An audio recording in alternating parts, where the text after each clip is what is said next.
toutes et à tous. Je suis Nuhat Ponsekuri.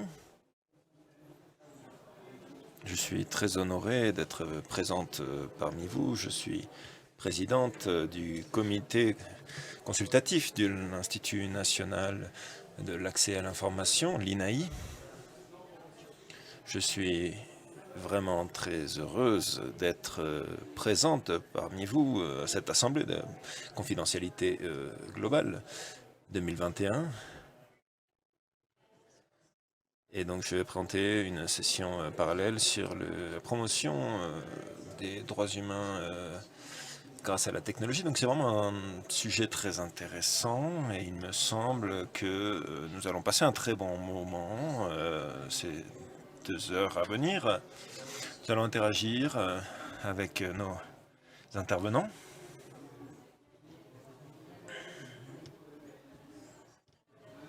Nous allons parler de ces droits numériques essentiels. Tout d'abord, je voudrais vous présenter tous les membres, tous les intervenants, tous les membres de ce panel. Donner une brève introduction, parce qu'il faut que nous adoptions le droit pour protéger les droits humains numériques. Et les droits numériques sont très liés à notre liberté, notre expression, notre confidentialité. Et donc c'est vraiment très important pour nous d'avoir un cadre logistique clair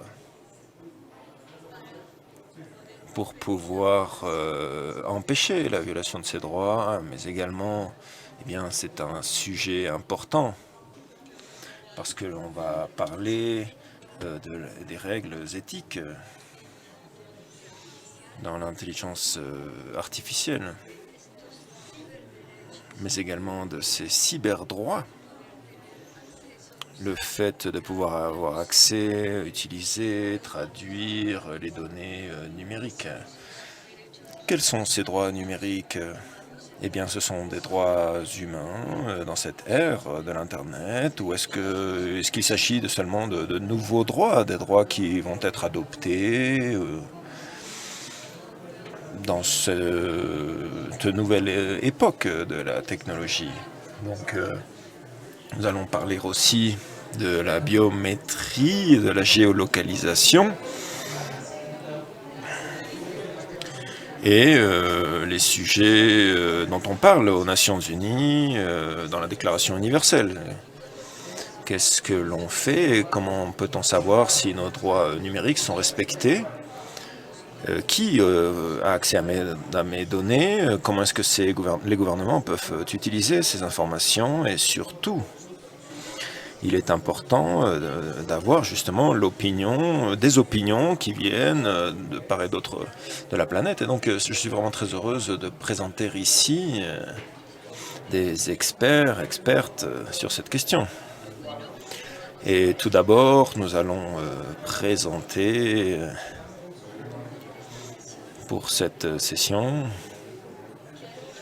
Je vous souhaite présenter Katitia Rodriguez, qui est directrice de Global Privacy, de Electronic Frontier Foundation. Nous avons ensuite Gus Hossain, qui est directeur exécutif de Privacy International. Raphaël Yuste, professeur à l'Université de Columbia. Nous avons également la présence Lorena Lanko, qui est directrice juridique de la confidentialité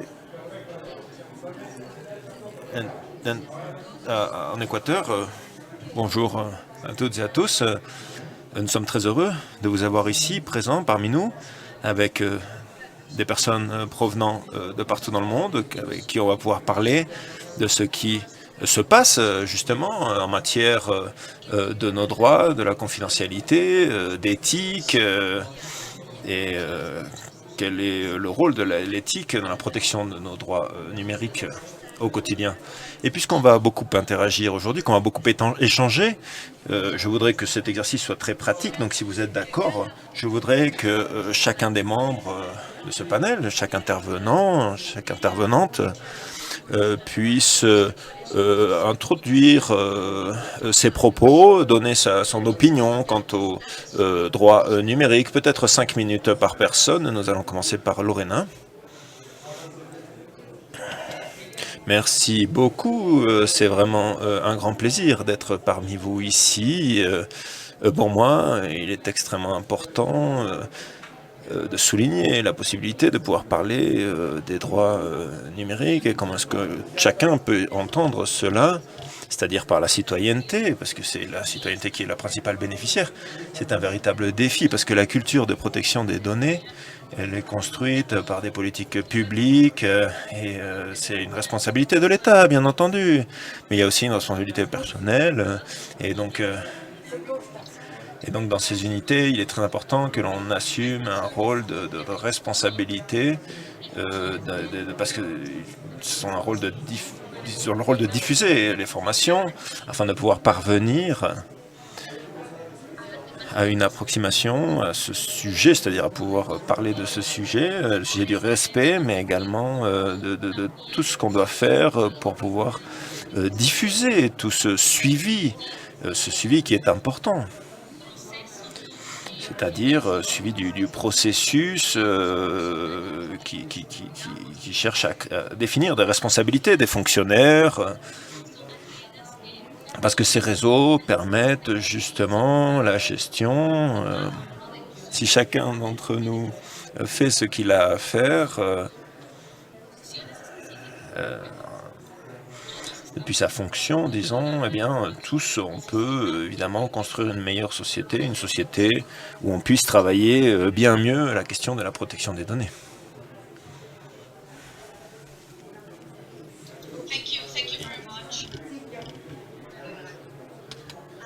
Merci beaucoup. Gus Hossein, c'est à vous. Comment allez-vous, s'il vous plaît? Parlez-nous un peu de votre opinion concernant les droits numériques dans cette époque numérique.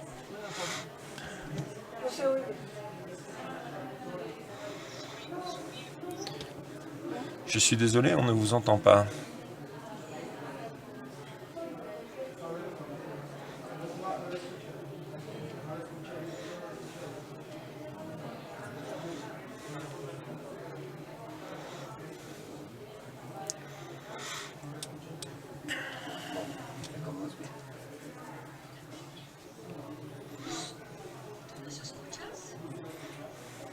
Gus, vous nous entendez?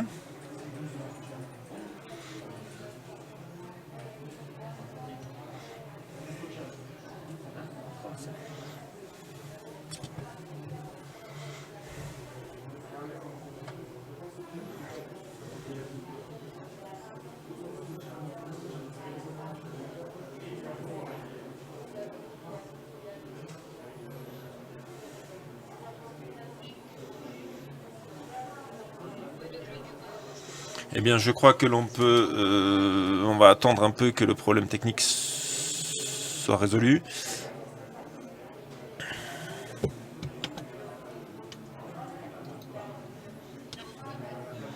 Non, on ne vous entend pas.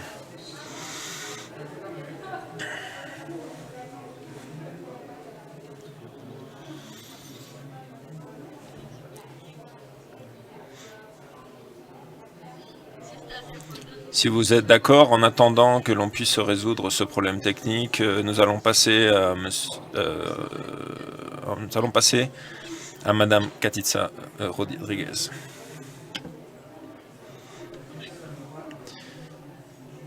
Oui, très bien.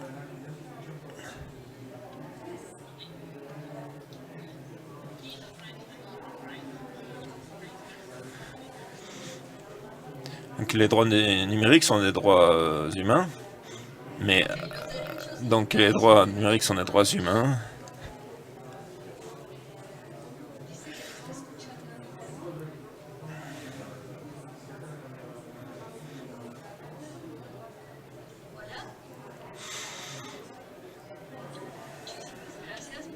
Merci beaucoup pour cette aimable invitation. C'est difficile à croire que ça fait 10 ans qui sont passés depuis notre dernière visite au Mexique. J'aurais été bien évidemment très heureuse d'être présente parmi vous et de partager ces délices mexicaines telles que le mollet et le mezcal. Mais bon, c'est déjà très bien que l'on puisse se réunir ici en ligne. Je voudrais vous parler d'une tendance qui nous inquiète dans les accords multilatéraux, qui cherchent à érosionner les éléments, mécanismes de sauvegarde qui existent au niveau national pour pouvoir faciliter l'accès au respect des droits et aux données de manière transfrontalière. Les TPGPA ont un rôle important lorsque l'on participe justement dans ces échanges et que l'on s'assure que les normes sont consolidées et pas endommagées, disons pas touchées. Donc bon, qu'est-ce qui se passe avec ces accords multilatéraux ?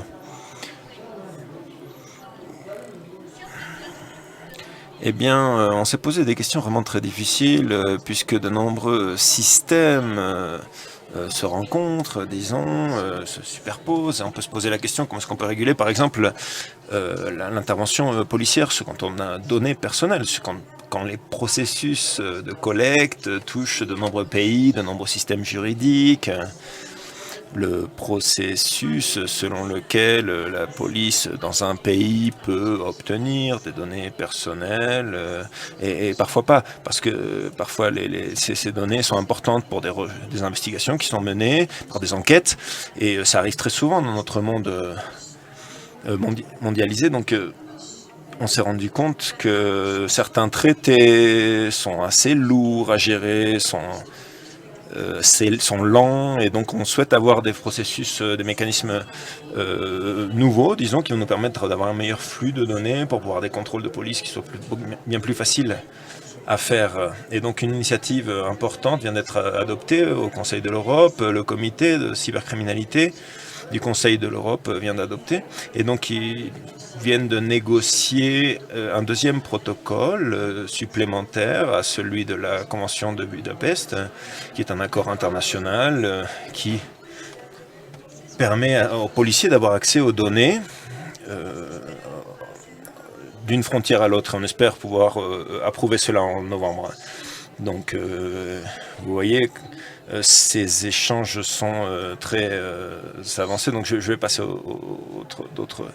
d'autres points. Parce qu'il est important pour toutes les autorités de protection des données qui sont présentes, qu'elles puissent participer à ces échanges, surtout lorsque ces accords multilatéraux vont être, on va en débattre au Congrès. Donc il existe de nombreux types de coopération dans le respect de la loi pour la collecte de preuves.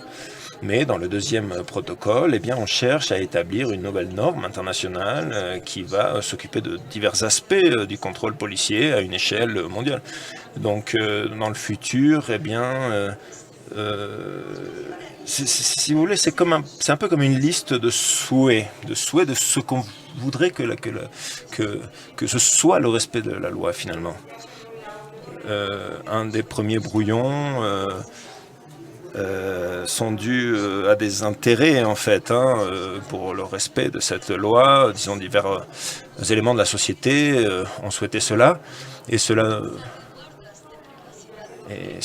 on n'est pas surpris finalement qu'on engage des processus de sauvegarde de la confidentialité.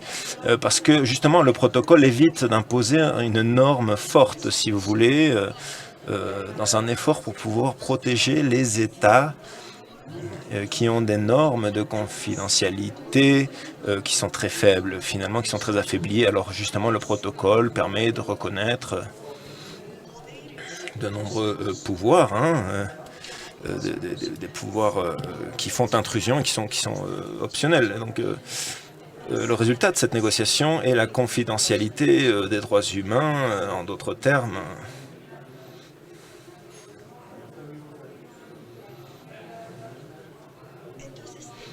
Alors, le protocole est très bref et aujourd'hui, je ne vais parler que de la partie de la protection des données, c'est-à-dire d'un côté la confidentialité et de l'autre côté c'est la sauvegarde de la protection des données, c'est-à-dire l'article 14 Dans ce cas-là, eh bien, l'article 14 nous donne quelques mesures de sauvegarde pour la protection des données qui parle de la protection, de la transfert des données qui sont obtenues grâce à ces nouveaux pouvoirs qui sont donnés grâce à ce protocole. Cependant, cet article 14, et justement avec ces nouvelles normes, eh bien, on peut parfois, si vous voulez, contourner cela. Et donc, quand on parle de ce protocole, ce qui est important, c'est que les agents de protection des données puissent participer, que les personnes qui souscrivent disposent de certains mécanismes. Aucun d'entre eux nous donne... on ne peut pas être sûr que la protection des données soit assurée. Voilà. Je pense que j'ai pris 7 minutes et je vous ai parlé de l'article 14 qui exige que les données personnelles collectées qui passent par le protocole soient cohérentes avec les enquêtes criminelles. Et sinon, il faut avoir recours à d'autres instruments. L'article 14 parle également du traitement. Et ce matin, on a entendu Martha parler des principes. Donc, si vous voulez, si c'est un avertissement, hein, mais ce qui est important, c'est que dans l'article 14 et dans ces principes de sauvegarde, eh bien, on n'exige pas que le respect de la loi, c'est-à-dire qu'il faut que ce soit indépendant et impartial. Et l'article 14, qui n'a jamais été sujet à la surveillance publique, ne permettait pas aux mécanismes de supervision de participer. Donc, si vous voulez, il y a beaucoup de facteurs de supervision, de surveillance qui peuvent être entrepris par le gouvernement lui-même.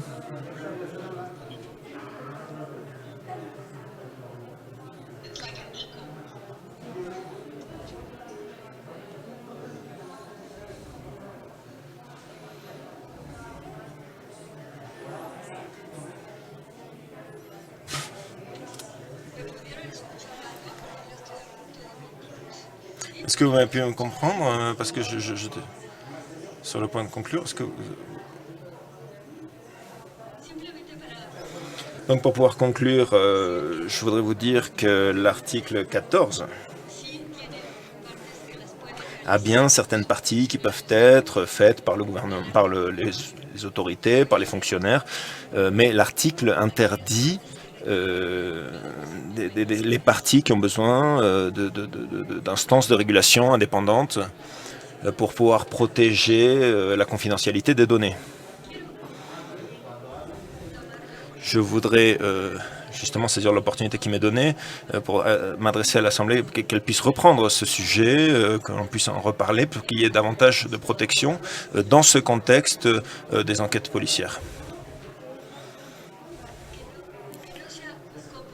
Qu'il ne s'agisse pas d'une composante unilatérale, mais qu'elle prenne bien en compte tous les aspects. Et donc dans le comité, dans l'accord 1A, il va falloir travailler au niveau local, mais une fois que le protocole sera, qu'on puisse en débattre au Sénat, et donc on souhaiterait justement que ce protocole, on puisse justement en parler aussi, en débattre. Merci.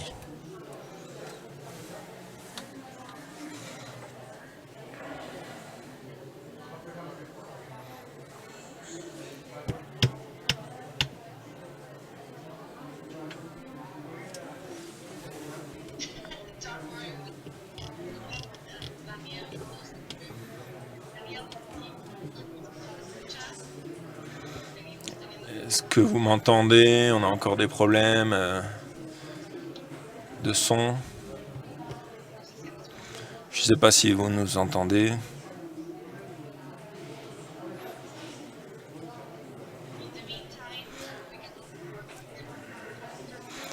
Bon, en attendant,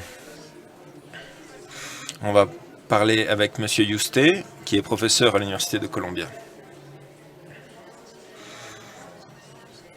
Nous vous souhaitons la bienvenue, si vous pouvez nous donner votre opinion. Est-ce que vous m'entendez?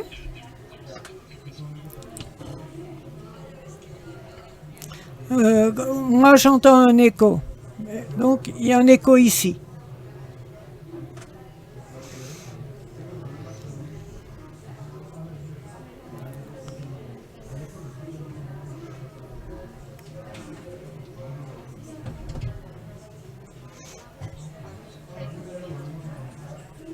On continue d'avoir des problèmes d'audio.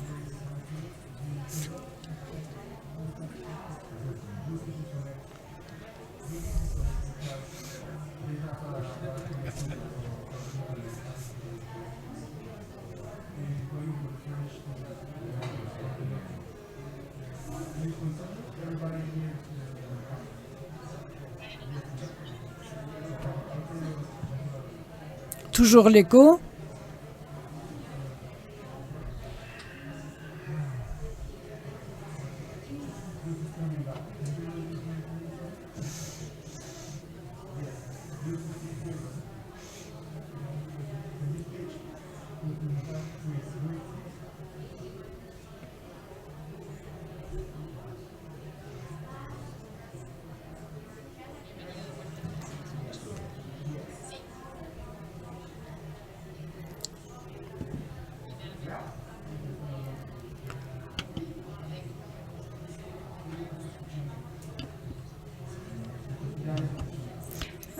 Maintenant que j'ai la parole, j'espère que ce que je vais dire va vous intéresser. La présentation de Catherine a été intéressante et nous montre ce qui se passe dans notre domaine. Et je voudrais dire aussi qu'il y a 10 ans, j'ai été au Mexique pour cette même conférence. Et quand on m'a demandé de parler de Big Data, qui était une innovation à cette époque-là, on a demandé si la loi et les règles pourraient aider à relever les défis du Big Data. Et j'ai répondu, face aux régulateurs qui étaient fâchés dans la salle, que je ne croyais pas que les régulateurs qui étaient dans la salle soient capables de relever ce défi. Qu'ils ne pouvaient pas faire grand-chose en ce qui concerne le big data et toute la collecte des données pour protéger les gens dans le monde. Et qu'on devrait avoir maintenant des régulateurs plus compétents. Et au cours des dernières années, on a vu que c'était vrai. Sans aucun nouveau régime juridique, les régulateurs ont dit que l'innovation ne doit pas apparaître.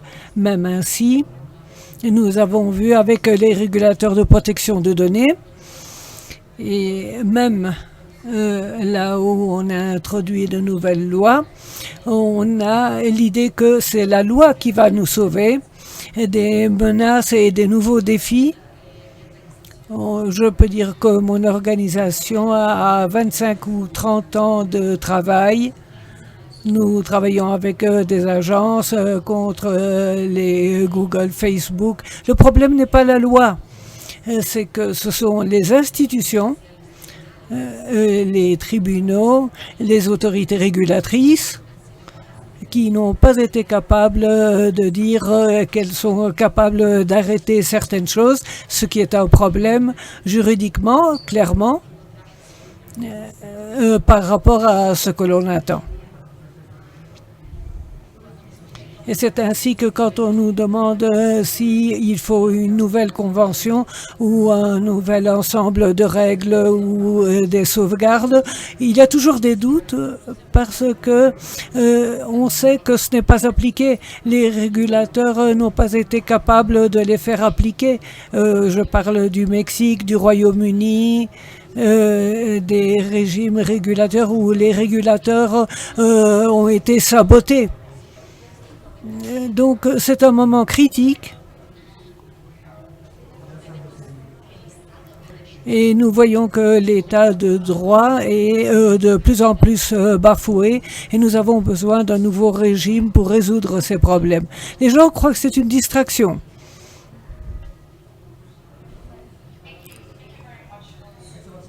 Merci bien, Gus. Maintenant, Yuste. Yousté, nous vous entendons.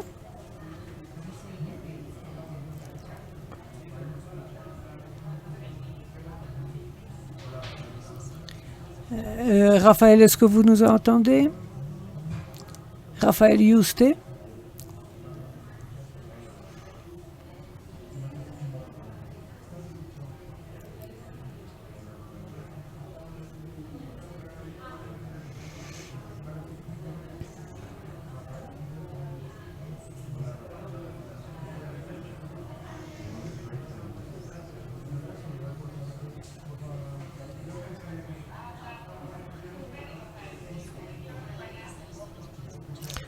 Raphaël, vous nous entendez? Oui, apparemment.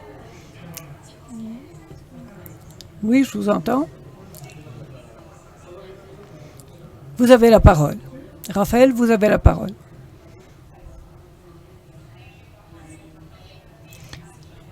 Merci Raphaël.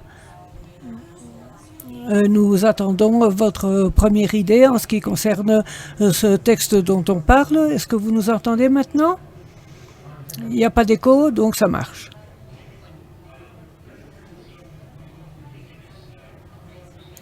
Mon nom est Raphaël Yousté. Je suis chercheur à l'Université de Columbia et j'étudie la façon dont fonctionne le cerveau. Comment nous avons des expériences. Je dirige un laboratoire et nous étudions le cerveau dans tous les sens dans ce labo. Et nous représentons un groupe de personnes, 25 personnes plus exactement, que nous appelons le groupe des matinées parce que nous nous réunissons dans le campus le matin à l'Université de Columbia depuis 2017. Et notre groupe a proposé de nouveaux droits de l'homme que nous appelons des neurodroits à ajouter à la Déclaration universelle des droits de l'homme.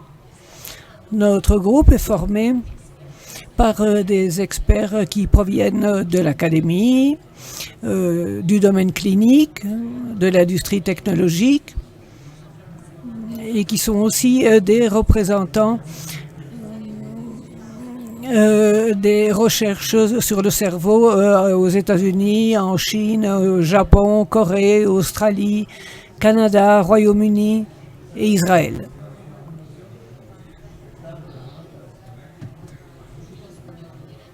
Et les neurodroits que nous proposons sont nécessaires parce que la technologie et surtout la neurotechnologie avance très rapidement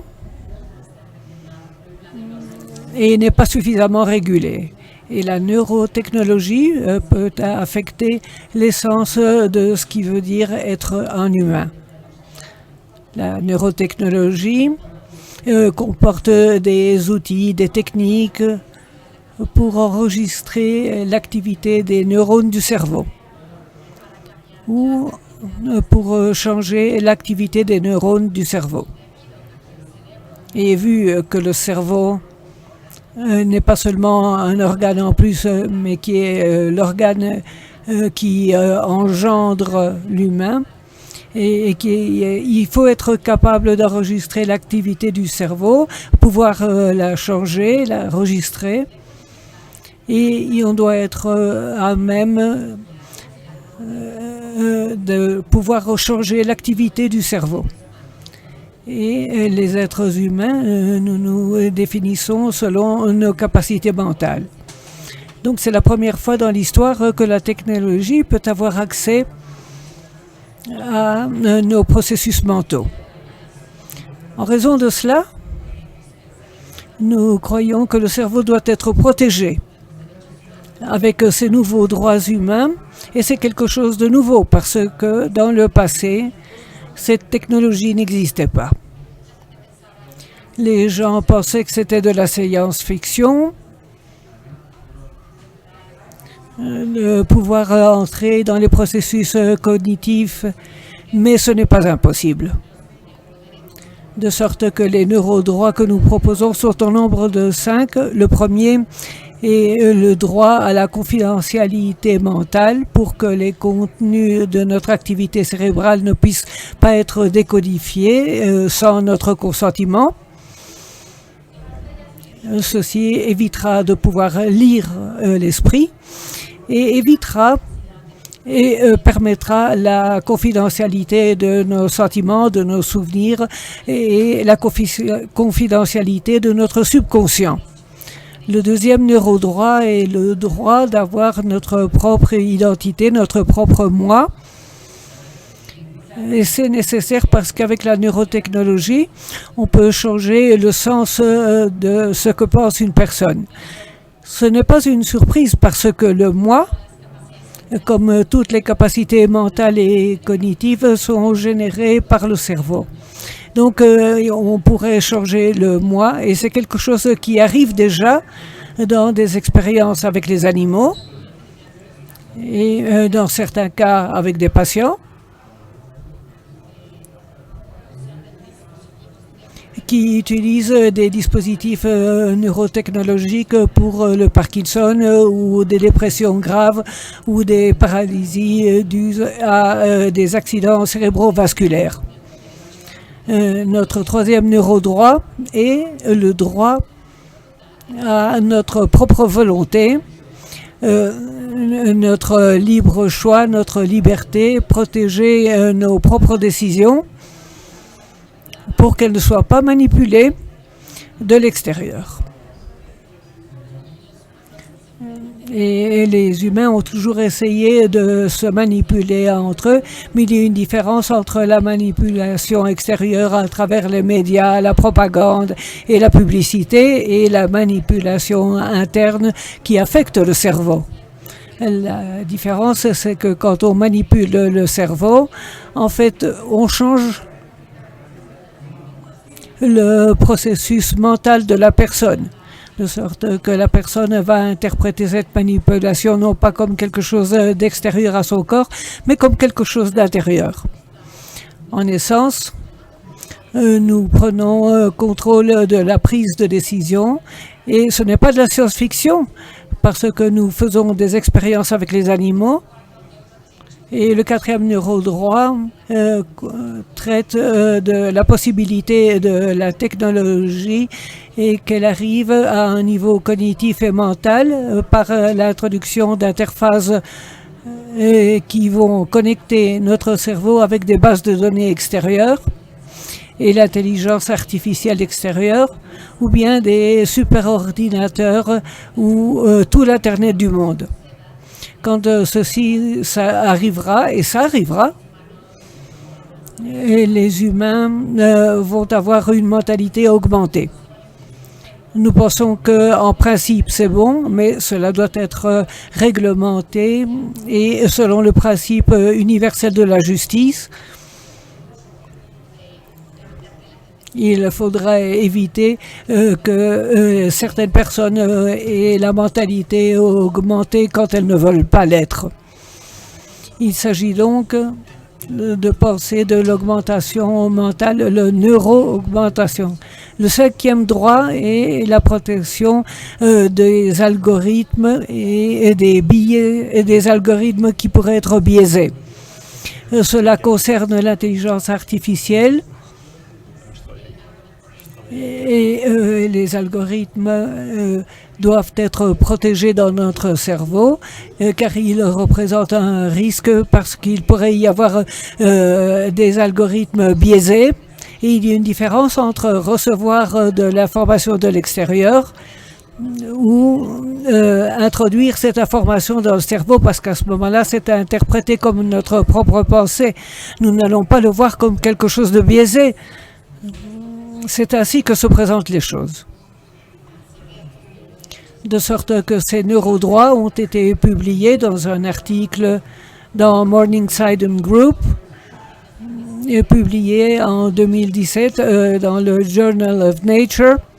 Et depuis lors, nous avons fait un plaidoyer en faveur des droits du cerveau, des neurodroits dans le monde entier. Nous avons remporté du succès dans la République du Chili, en Amérique du Sud, où le Sénat et la Chambre du Parlement chilien ont approuvé à l'unanimité des mesures pour les reconnaître comme des droits humains. Au Chili, il y a eu un changement constitutionnel et le Sénat a également approuvé un projet de loi de la neuroprotection qui comprend ces 5 neurodroits dans la législation chilienne.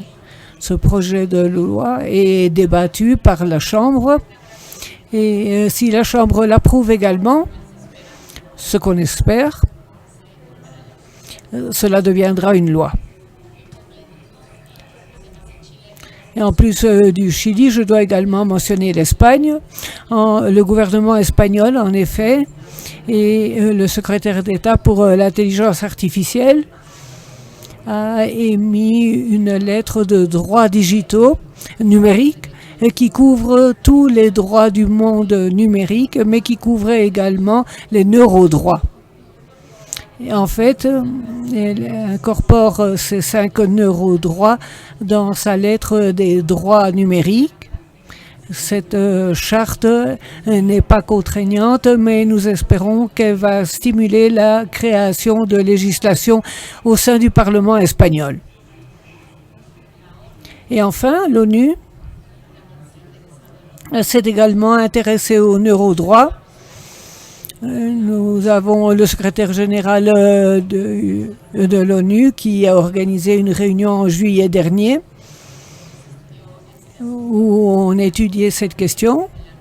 C'est la conférence de la neurotechnologie et des droits humains. Et si vous avez lu le rapport que le secrétaire a publié il y a un mois, l'agenda commun de l'ONU pour les 6 prochaines années, vous verrez qu'il y a une partie de l'agenda commun où le secrétaire général parle des droits humains et du fait que la déclaration des droits universels est obsolète, surtout en ce qui concerne les questions frontalières. Et le secrétaire général, Guterres, a mentionné la neurotechnologie comme une des questions frontalières qui recevra de l'importance au cours des 6 prochaines années. Et je conclus là-dessus, et c'est avec plaisir que je participerai à la discussion et aux questions. Merci beaucoup, Raphaël. C'est très intéressant ce que vous venez de dire, car on croit généralement que nos droits numériques sont uniquement les droits pour l'achat, pour socialiser, pour partager de l'information dans ces réseaux sociaux et interagir avec les applications que nous avons sur les réseaux sociaux. Mais vous avez parlé de quelque chose de particulier. Et j'aimerais commencer la discussion avec ce que vous avez dit. Vous avez dit qu'en plus de cette évolution du cadre législatif sur les lois que nous avons, que ceci doit comprendre également l'éthique et les droits numériques. Il est très important de parler des droits quand on parle de l'intelligence artificielle, comme vous l'avez dit. Je ne sais pas si Gus peut nous parler de son expérience ou de l'expérience de son pays sur le développement de l'éthique et les cadres législatifs. Sur l'intelligence artificielle.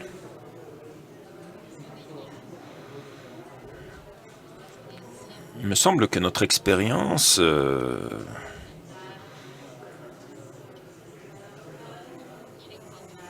lorsque l'on a essayé d'aller à l'encontre d'innovations, d'opportunités commerciales ou d'opportunités sur le marché,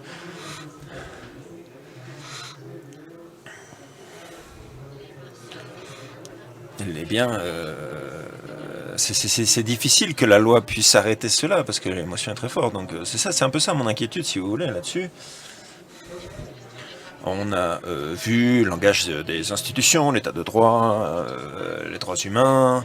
C'est vraiment admirable, hein, lorsque l'on essaye de dire, bon, bah, ces institutions doivent essayer de comprendre les nouvelles innovations, mais lorsque l'on essaie de faire que ces institutions reculent un peu, si vous voulez, elles ne sont pas capables, elles n'ont pas les ressources disponibles, elles n'ont pas les ressources politiques, elles n'ont pas non plus la volonté politique qui est disponible pour pouvoir reprendre la posture nécessaire. Donc, si vous voulez, au lieu de cela, et c'est peut-être justement la vertu de ces débats sur l'éthique, et cet exemple de l'Espagne dont Raphaël a parlé, c'est-à-dire la question de pouvoir stimuler la législation pour les années à venir, ces discussions et ces délibérations constantes qui sont nécessaires par ailleurs, eh bien, afin que cela ne repose pas seulement sur les lois et que des mécanismes, des instances de régulation puissent l'appliquer, parce que ce dont on a besoin également,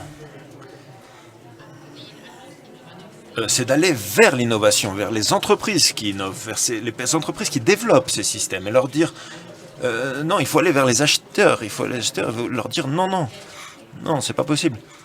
Parce que si on dépend des institutions traditionnelles qu'on a conçues après la Deuxième Guerre mondiale, eh bien, s'ils ne vont pas nous aider, ils ne vont pas pouvoir nous sauver, si vous voulez, là-dessus. Merci beaucoup, Gus. Lorena, quelle est votre expérience en Équateur sur ces avancées législatives?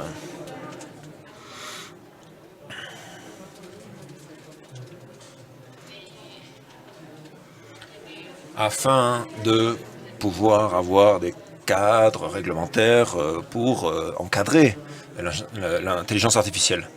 Eh bien, nous, concernant les droits numériques, je suis désolé, on ne vous entend pas, Lorena.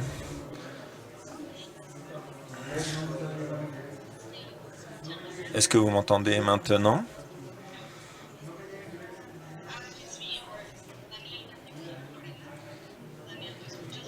Daniel, est-ce que vous entendez Lorena? Est-ce que vous entendez Lorena, Daniel? Est-ce que vous m'entendez? Vous m'entendez?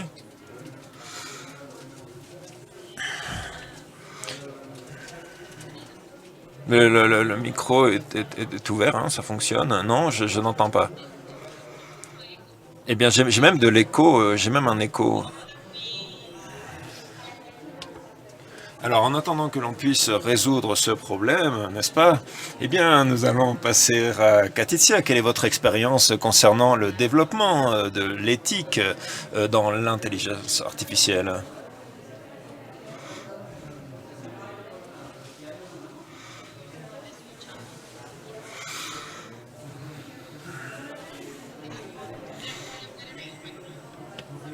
Je vais parler en espagnol.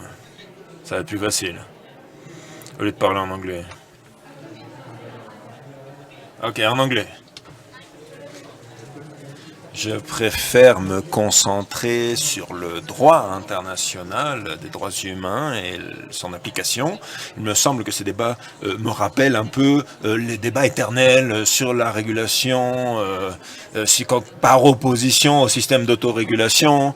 Et on en a parlé, si vous voulez, ça fait depuis toujours, on a toujours parlé de cela. Mais je pense que l'éthique est vraiment quelque chose d'important, mais c'est pas la base en soi, si vous voulez.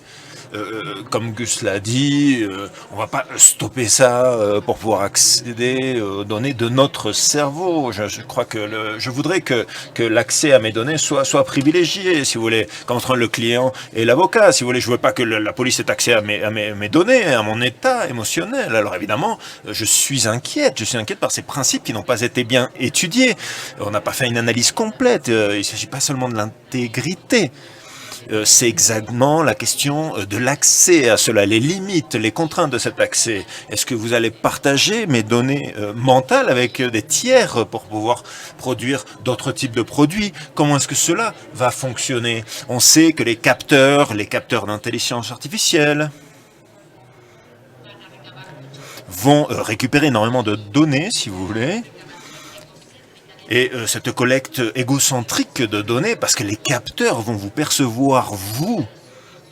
Ils vont voir vos yeux, le mouvement. Au lieu de faire clic avec la main, vous sélectionnerez avec vos yeux et vous entrerez quelque part avec vos yeux et même avec votre cerveau pour pouvoir avoir accès à Internet.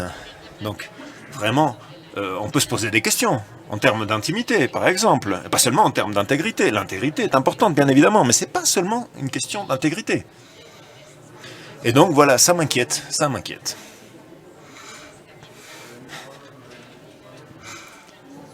Lorena, est-ce que vous m'entendez? Oui, oui, moi je vous entends parfaitement, mais je ne sais pas si vous m'entendez en revanche. Non, non, c'est non, on vous entend pas, mais alors vous nous entendez. Alors moi, je vous entends.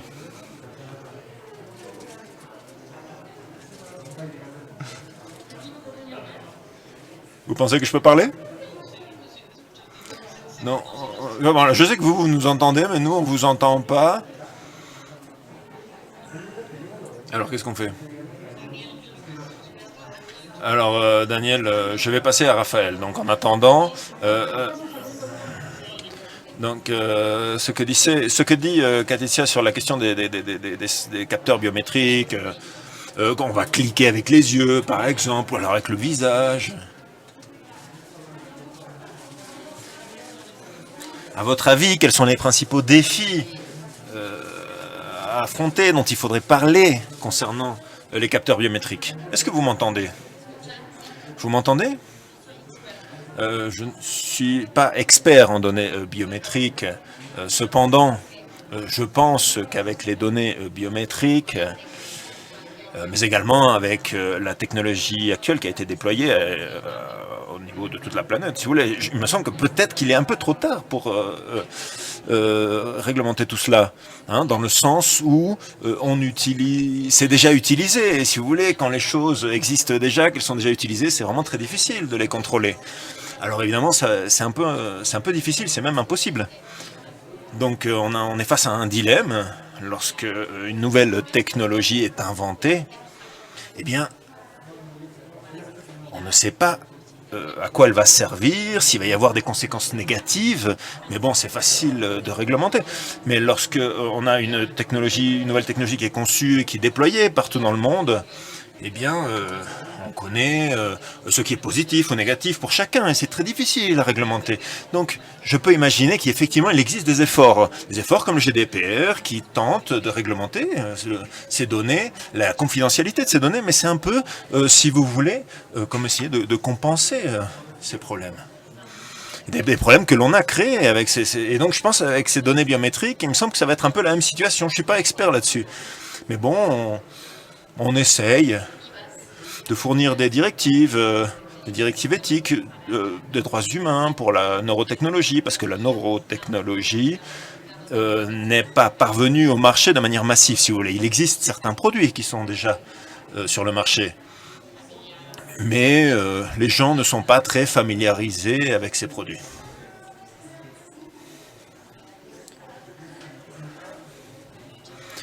Merci beaucoup, Raphaël. Quelle est votre opinion concernant les principaux défis qui existent, les défis à relever par les pays concernant ces données biométriques? Est-ce que vous m'entendez? S'il vous plaît, dites que vous m'entendez. Oui, oui, vous m'entendez. Très bien. La direction de cette conversation, c'est vraiment, justement, c'est ça dont on doit parler. Vous voyez?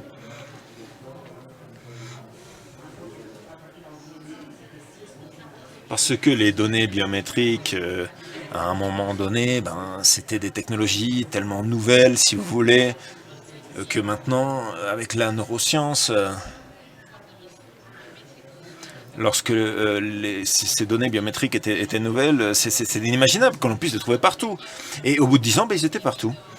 Et si vous voulez, le marché l'a propagé, c'est pas pour cela vraiment, hein, c'est parce que les gouvernements, après le 11 septembre, l'ont exigé pour pouvoir combattre dans la lutte contre le terrorisme, pouvoir l'intégrer dans notre structure, pour les passeports, les systèmes d'identification, et ensuite des milliers d'entreprises ont poursuivi ce mouvement en termes d'innovation et ont couvert les besoins de ce marché. Et c'est pour cela que ces technologies sont disponibles. Et cela est arrivé lorsqu'on avait déjà une déclaration universelle des droits de l'homme, on avait déjà le 4e amendement aux États-Unis, n'est-ce pas? On avait déjà un cadre de protection des données en Europe et dans la plupart des pays du monde. Donc, la loi n'intervient pas quand les gouvernements et les entreprises décident qu'elles veulent innover et qu'elles veulent déployer. Et pour pouvoir contrôler ce grand mouvement, cette marée, il faut que les lois, les tribunaux, et encore une fois, nous avons vraiment besoin d'une étude de ce manque d'action en termes de réglementation pour pouvoir trouver un moyen que cela ne se renouvelle pas, justement en utilisant ces technologies. Parce que par rapport à ces technologies, justement, pourquoi est-ce que ce sera différent, hein? Il y a 10 ans, ça s'est produit comme cela, ça va être la même chose, il va se passer exactement la même chose. Ce ne sera pas différent. On reviendra à cette conférence d'ici 10 ans et on en reparlera, on dira oui, c'est un échec en termes de bioconfidentialité, si vous voulez. Donc voilà. Merci beaucoup, Gus. Je suis tout à fait d'accord avec vous, en effet. Si on pense que cela va être différent, si la loi est toujours en retard par rapport à la réalité, eh bien il me semble qu'avec les droits numériques, la technologie, l'intelligence artificielle, eh bien nous sommes encore une fois en retard. Donc il faut bien prendre en compte cette situation. Il me semble que nous avons du son.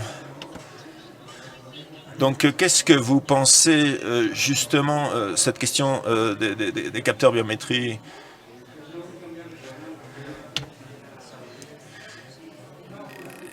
Et également sur l'intelligence artificielle et sa réglementation. Ce que je voudrais vous dire, je ne sais pas si vous m'entendez maintenant. Non, vous ne m'entendez pas?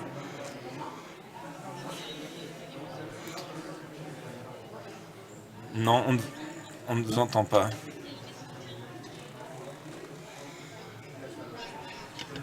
Oui, c'est bon. Allez-y, je vous en prie. Ah, bah c'est bon. Ça marche. Eh bien, tout ce que vous dites, c'est vrai, bien entendu. La réalité nous précède. En ce qui concerne les big data, l'intelligence artificielle, les droits numériques, on se rend compte évidemment que le droit ne fonctionne pas au même rythme. Et que tout cela dépend de l'institutionnalité et des structures. L'Équateur en est la preuve. Nous avons travaillé sur le droit constitutionnel à la protection des données personnelles en 2008. Et très récemment, en 2021, on a réussi à avoir une loi de protection des données. C'est-à-dire que plus de 18 ans sont passés, se sont écoulés pour que l'on puisse avoir une véritable loi qui nous permette justement de travailler sur ce point. Jusqu'à présent, c'était impossible. Si en même temps on voit ce qui se passe, si on observe ce qui se passe dans des pays qui n'ont pas justement ces ressources, qui n'ont pas ces possibilités, qui n'ont pas ces droits au niveau des données personnelles, au niveau institutionnel, d'autres qui ont beaucoup d'impunité, qui n'ont pas d'instance de réglementation. Je suis vraiment désolé, Lorena.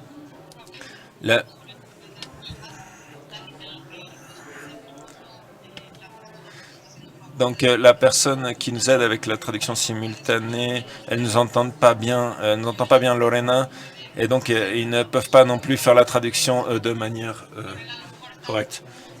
Donc Lorena, c'est difficile, mais bon, si dans le chat vous pouvez nous raconter un peu notre participation, peut-être que je peux la lire. Et donc ainsi, nous pourrions écouter votre point de vue, mais bon, je serai obligé de le lire. Moi, je pourrais lire votre intervention. Donc si vous êtes d'accord avec ça, ce qu'on va faire, puisqu'on a vraiment des problèmes au niveau de l'audio avec Lorena, l'idée, c'est qu'elle va noter sa réponse aux questions, et puis moi je vais les traduire et je vais vous les lire. afin que l'on puisse avoir plus de fluidité au niveau de nos échanges. Donc elle dit qu'en Équateur, en 2018, ils ont approuvé le droit dans la Constitution, ils ont voté le droit dans la Constitution de protéger la biométrie. Mais en 2021, c'est-à-dire cette année,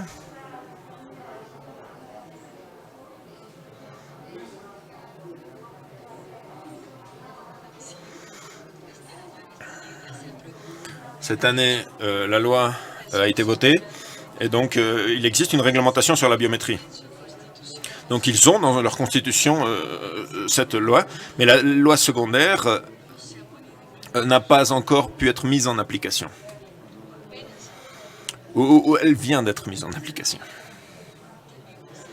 Elle dit également que c'est un problème très courant en Amérique latine et dans certains pays. Ils font les modifications constitutionnelles, mais les lois secondaires prennent du retard, et dû à ce processus de mise en application. Donc en Amérique latine, on a du mal à appliquer ce genre de loi. Elle dit également que cette pratique d'un individu n'est pas une réalité. Parce que même si elle est inscrite dans la Constitution, il ne s'agit pas d'une réalité encore, parce qu'il existe des problèmes de mise en application. Des applications de ces amendements, de ces modifications.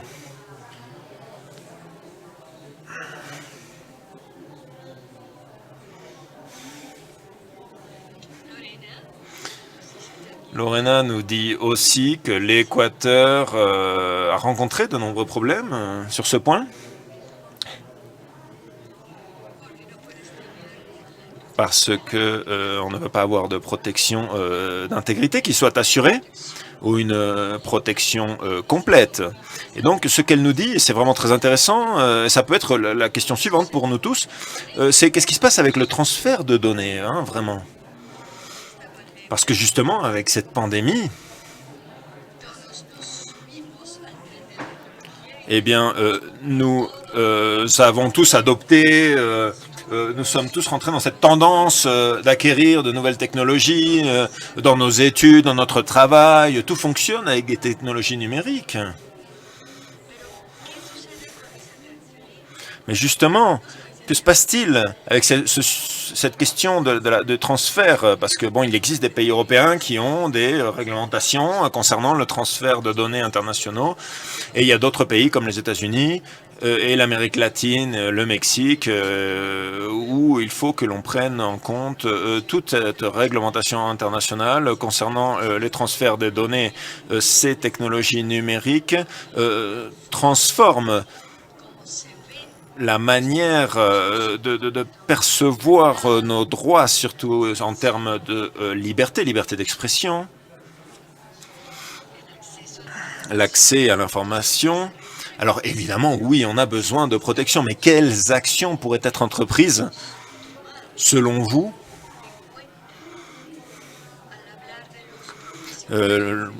en termes de pour les professionnels de la confidentialité? Parce que c'est vous qui allez voir justement l'application de ces sujets-là, comment est-ce que les technologies numériques transforment la manière de prendre en compte nos droits numériques. À votre avis, justement, qu'est-ce qu'on va devoir faire? Donc, je vais céder la parole à Monsieur Hossein.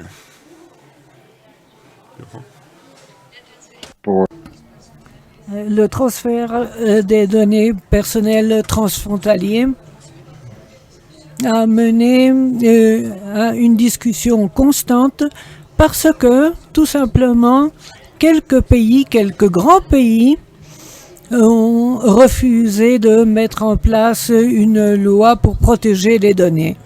Il n'y a pas de sauvegarde et ils ne la veulent pas.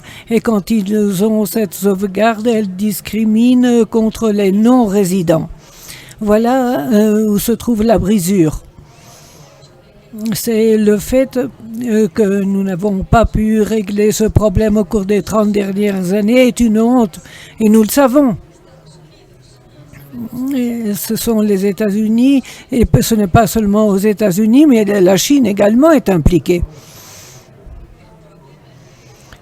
Le problème du transfert de données et flux de données va être encore plus confus parce que nous avons découvert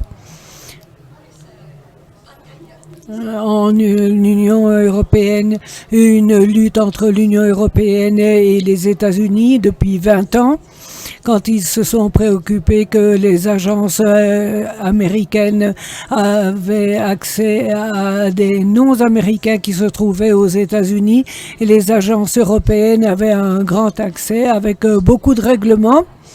Nous avons même eu des recours en justice. Ce n'est pas seulement le problème transfrontalier, mais des lois faibles au niveau interne et international. Ceux qui ont promu la globalisation, la mondialisation pendant des décennies, je ne vois pas pourquoi il y a des vides, il y a toute une série de vides que nous n'avons pas pu remplir. Merci bien, Gus. Maintenant, nous allons entendre Raphaël. Qu'est-ce que vous pensez de cela? Qu'est-ce que vous pensez de ce transfert international de l'information transfrontalière et tous les défis, comme les professionnels de la confidentialité, à quels défis sont-ils confrontés? Qu'est-ce qu'il faut faire pour que cette transformation ne soit pas violée? Le problème avec la technologie et la confidentialité sont énormes.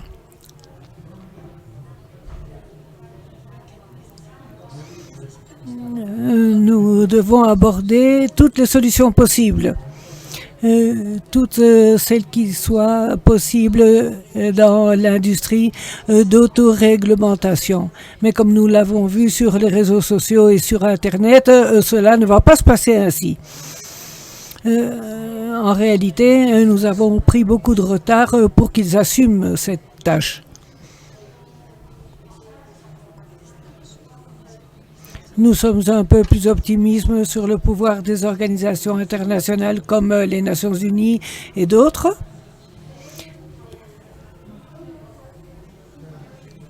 Et je vais vous donner un exemple, la réglementation de l'énergie atomique. Le comité de cette réglementation, la Convention contre les tortures, l'accord sur les armes chimiques, tout ceci sont des exemples de ce que nous avons vu au cours des dernières années et les Nations Unies ont joué un rôle très important dans tout cela en régulant et contrôlant ce type de technologie que je viens de mentionner. Dans le cas de la confidentialité des données, comme il y a tellement d'acteurs comme la Chine qui ne fait pas partie de cette même discussion que nous avons en ce moment en Occident, il me semble plus utile d'avoir recours aux Nations Unies et aux organisations internationales parce que tout le monde n'est pas d'accord sur les droits humains. Il n'y a que 130 pays qui sont signataires de la Convention. Il y a beaucoup de pays qui ne sont pas d'accord à ce sujet, y compris la Chine. Mais nous ne devons pas réduire l'importance de cette approche des droits humains. Donc nous avons besoin d'une convention pour protéger la confidentialité des données. Ceci pourrait mener à certaines recommandations pour plusieurs pays. Certains pays l'ont violé, mais il pourrait y avoir des sanctions, par exemple, comme c'était le cas de la Convention de l'énergie atomique. C'est une nouvelle façon de penser à la résolution de ce genre de problème. Faire en sorte que l'industrie soit autorégulée.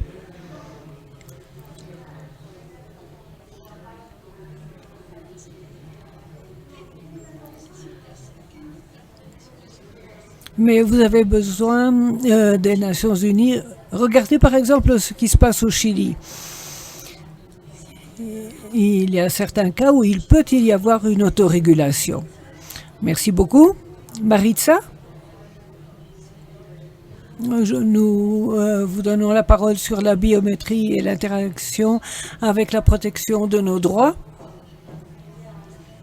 En parlant des technologies, je tiens à dire à notre public que si dans le public il y a des questions, je vous en prie, faites-les nous savoir. Il est important que vous puissiez interagir avec les membres du panel. Donc, n'hésitez pas. Si vous avez des questions, posez-les pour que nous puissions les poser à nos panélistes. Katitsa?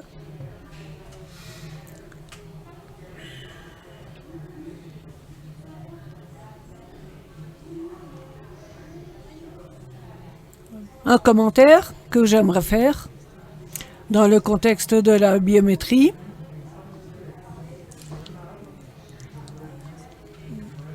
Dans le contexte de la reconnaissance faciale. La technologie peut réguler nos vies, mais c'est également une intruse dans nos vies. Chaque fois que la technologie est utilisée par les gouvernements, nous devons nous poser des questions difficiles à résoudre. Quels sont les bénéfices et quels sont les coûts d'adopter cela? Est-ce que cela fera une société plus sûre, plus démocratique et bien informée? Mais la biométrie ne donne pas beaucoup d'informations. On ne sait pas au juste ce qu'acquièrent les gouvernements et comment nous pouvons participer à ce processus. C'est pourquoi je pense que le public doit être au courant et doit avoir l'occasion de poser des questions. Chaque fois qu'il y a une réunion gouvernementale, ils doivent poser des questions sur la surveillance de la biométrie. Ils doivent avoir un droit sur cette reconnaissance faciale. Il doit y avoir une politique et on peut rapporter en ligne si la technologie a un impact important sur les segments marginalisés de la collectivité. Mais il y a quelque chose que nous ne pouvons pas réguler de façon responsable. Si nous allons terminer la reconnaissance faciale et ce système de reconnaissance qu'utilisent les agences gouvernementales pour vérifier les identités en utilisant la biométrie, nous savons que nous pouvons utiliser des photos, des vidéos ou en temps réel, la reconnaissance faciale. Ceci peut être négatif. On peut reconnaître les femmes ou des ethnies minoritaires avec des imprécisions très grandes. Pour les jeunes surtout, ce système ne semble pas fonctionner parfaitement et en réalité on écrase nos droits. On recommande que ces pratiques soient plus rationnelles. Et pour les données, quand on arrête quelqu'un, on l'utilise par exemple pour les transgenres, pour les femmes, et on finit par montrer des personnes innocentes d'une autre façon. On les présente d'une autre façon. Donc il peut y avoir un effet très négatif. Et il y a aussi quelque chose qui fait peur, c'est la quantité de bases de données et la possibilité d'avoir notre visage sur une de ces bases de données. Et en plus, elles ne sont pas sûres. Rappelez-vous que s'il y a une violation de sécurité, je peux changer mon permis de conduire, mon passeport. Et les personnes peuvent également faire des modalités à leur visage. Et on dit qu'il n'y a pas de droit à la confidentialité dans l'espace public. Nous sommes d'accord, nous ne donnons pas ce droit quand nous entrons dans cet espace de la biométrie. Très souvent, le droit à la liberté d'expression, comme des protestations, des manifestations, des conversations, des discours anonymes, obtenir des nouvelles de certaines sources, tout ceci exprime une activité qui dépend de la liberté, qui ne doit pas être numérique. Nous voyons que c'est une tendance. Et au cours des 2 dernières années, les agents qui travaillent pour respecter la loi aux États-Unis ont utilisé la reconnaissance faciale dans les Black Knights Nether, ou utilisent une technologie pour voir ceux qui protestent. Nous l'avons vu en Colombie et nous avons vu que le gouvernement l'a utilisé de cette façon. C'est très intéressant ce que tu dis et ce que tu présentes au sujet de la reconnaissance faciale. C'est un point dont il faut tenir compte. Maintenant, nous allons passer à Lorena. Nous ne savons pas si son audio marche ou pas. S'il ne marche pas, eh bien... Oui, apparemment.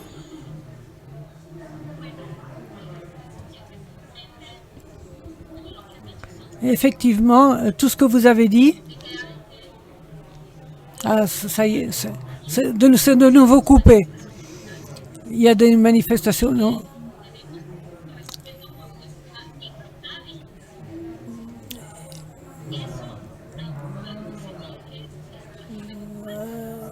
Il y a des interférences, malheureusement.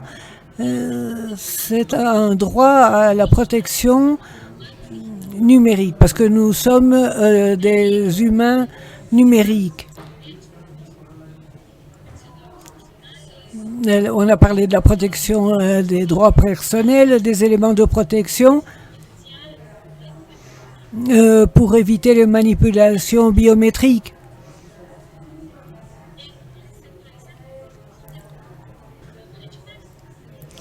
Mais il ne faut pas oublier qu'il y a là une question des droits humains et le respect de la personne. Et d'autres voient la personne du point de vue de la biométrie uniquement. Et ce n'est qu'à ce moment-là qu'il y a moyen de réclamer.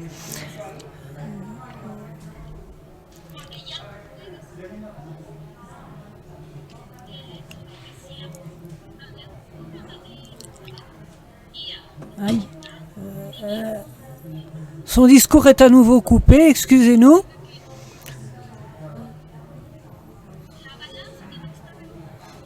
Il faut un équilibre entre la biométrie, les entreprises, l'équité, l'État, qui doivent montrer que ce qu'ils font n'affecte pas les personnes.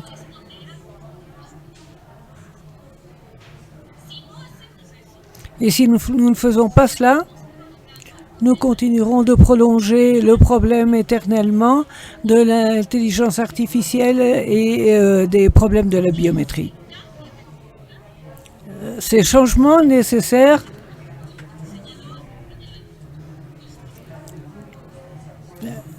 doivent être nécessaires et doivent faire l'objet d'une convention internationale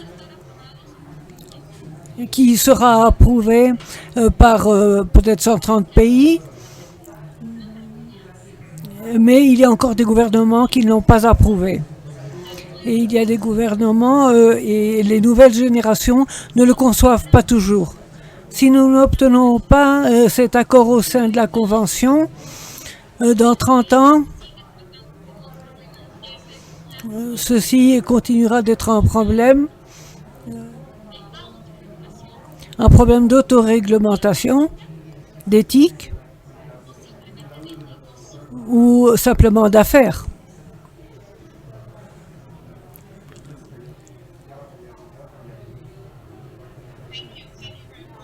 Merci beaucoup. Merci beaucoup, Lorena.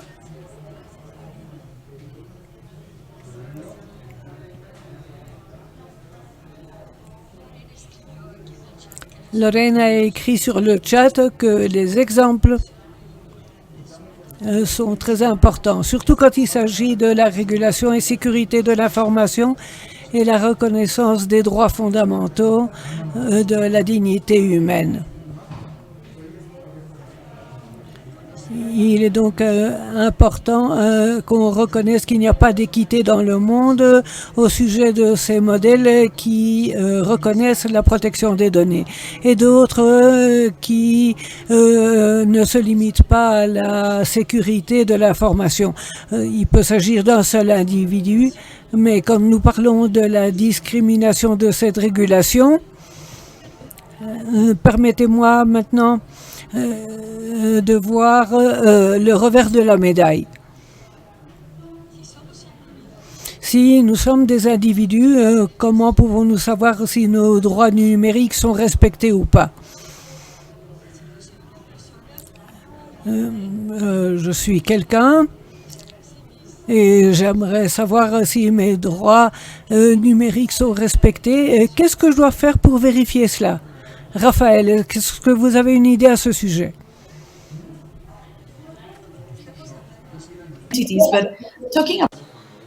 Parce que on parle de réglementation, d'entreprise, mais quand on parle d'individus, finalement, comment est-ce qu'ils peuvent savoir si leurs droits numériques sont respectés? Les citoyens, les consommateurs vont devoir faire confiance dans les autorités publiques. C'est pareil que lorsque vous achetez de l'aspirine. Si vous voulez, vous avez confiance, vous savez qu'elle ne va pas vous tuer, et donc cela arrive.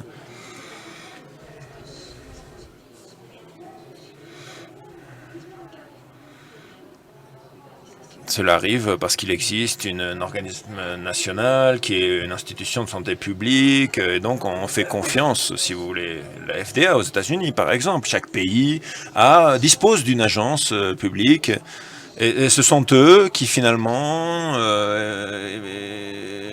assurent cette surveillance et assurent cette réglementation. Ils savent ce qui doit être vendu, ils contrôlent les effets secondaires, les effets négatifs. Donc évidemment, lorsque l'on parle... Alors là, évidemment, je parle de neurotechnologie, de pas toute la technologie, bien évidemment, mais la neurotechnologie... si vous voulez, dans ce domaine, c'est ça, hein, ça a été la solution. Hein, c'est ce qui a été fait au Chili, dans l'Institut de santé publique. Ils ont eu un registre hein, de tous les médicaments qui sont vendus au Chili, afin de pouvoir étudier l'application. On étudie si ils peuvent être vendus ou pas, et les entreprises sont responsables légalement si une mauvaise utilisation en est faite.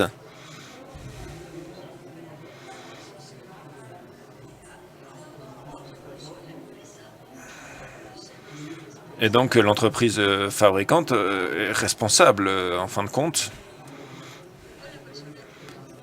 et pas la personne qui le distribue, qui le vend. Donc il faut importer ce modèle médical qui existe, et donc l'importer aux technologies numériques et surtout à la neurotechnologie. Et il me semble justement que le secteur médical dispose d'une réglementation qui existe depuis à peu près 2000 ans, hein, le serment d'Hippocrate. Et donc, on a vu, il existe maintenant des directives à suivre, et sinon il y a des désastres qui ont existé au cours de l'histoire, et donc on a appris de ces erreurs, et donc au lieu de passer par une erreur également, on peut peut-être justement agir de manière anticipée, si vous voulez. Hein. L'idée étant de créer de nouvelles instances au niveau de l'État qui soit l'équivalent de la FDA aux États-Unis, à l'Institut de santé publique de différents pays d'Amérique latine. Bien évidemment, elles doivent disposer de leur propre financement, mais également, elles doivent pouvoir assurer la surveillance, le contrôle des médicaments, approuver ou non la vente de ces médicaments, et également vérifier quelles sont les responsabilités qui existent, s'il y a des responsabilités négatives. Donc merci de cette analogie que vous avez établie, donc ce parallèle sur ces affaires de santé. Donc moi je suis avocate et j'ai bien évidemment travaillé avec des ingénieurs dans un bureau où nous avons justement parlé de la sécurité de l'information. Et ce qu'ils disent finalement, c'est qu'il faut justement faire des analogies avec le monde physique. Il faut aller chercher là, il faut aller puiser ces solutions pour le monde digital, pour le monde numérique, pardon. Donc c'est une manière de traiter ce problème. C'est une solution possible. Je ne sais pas si vous souhaitez justement commenter à ce sujet.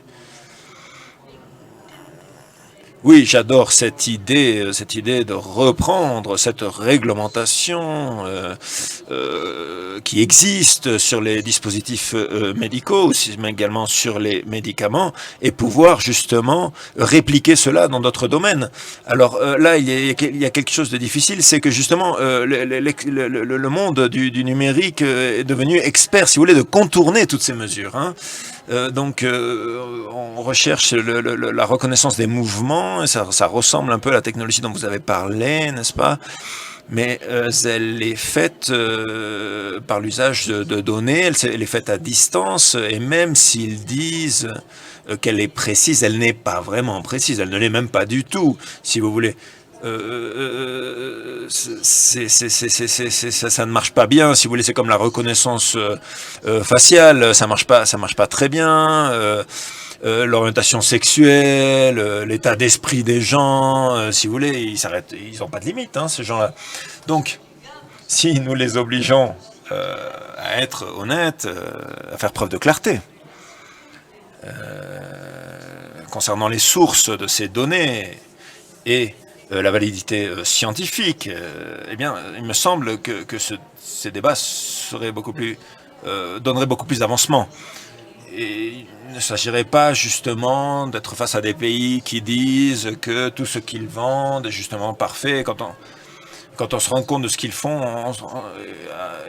quand on les met face à leurs responsabilités, ils disent « Ah bon, c'est améliorable si vous voulez ». Mais bon, ils essayent toujours de fuir leurs responsabilités.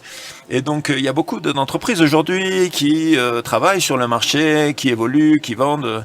Et ce qu'on observe, c'est que, justement, si vous voulez, c'est une honte d'être face à cette question de la reconnaissance faciale. Alors, merci beaucoup, Gus. En effet, il est vrai.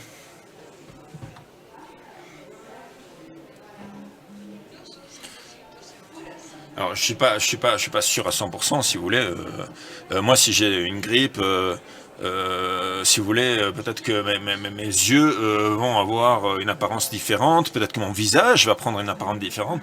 Donc, si vous voulez, c'est difficile, cette question. Donc, Kalitza, peut-être que vous avez une opinion à ce sujet. Comment savoir si mes droits sont violés?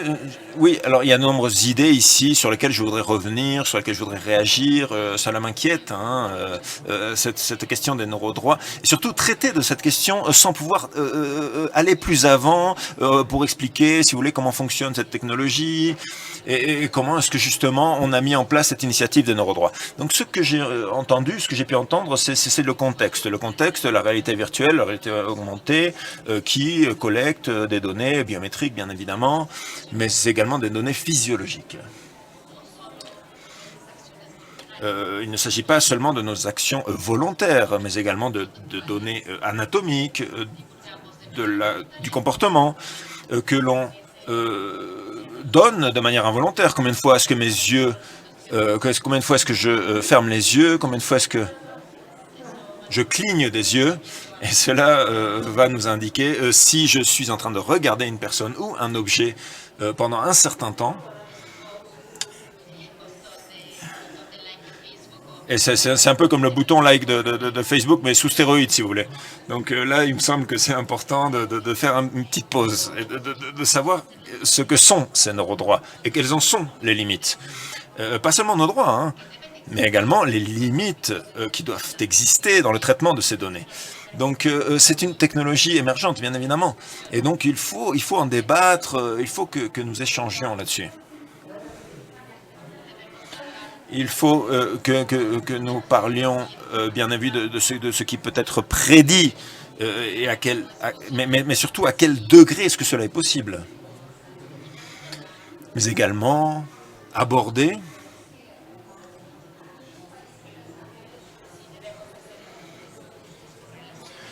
voir s'il faut traiter ce genre de corrélation et s'il faut les faire. L'Union européenne travaille là-dessus, sur cette réglementation qui est en lien avec ce domaine. Et ce que je me pose comme question, c'est si justement la réglementation de l'Union européenne entre en lien avec cette initiative de neurodroit. Est-ce qu'il faut que l'on ait quelque chose de plus élargi ou quelque chose de plus précis? Donc finalement, ce sont des domaines sur lesquels il faut débattre, il faut en parler, et on a peu de temps malheureusement. Donc c'est dommage que l'on ne puisse pas aller plus avant. Mais concernant votre question, c'est-à-dire si mes droits ont été respectés, eh bien, c'est une question, si vous voulez, difficile à répondre. Parce que, bon, ce que l'on veut, c'est que les entreprises publient une évaluation des impacts en matière de droits humains. Eh bien, ces documents ne sont pas publics. Donc, si vous voulez, c'est très difficile de savoir si une nouvelle initiative va pouvoir répondre à telle ou telle norme. On a besoin de davantage de participation par rapport au traitement des données ou par rapport à l'évaluation de l'impact en termes de protection de données. Ce sont des processus. Ils impliquent des risques.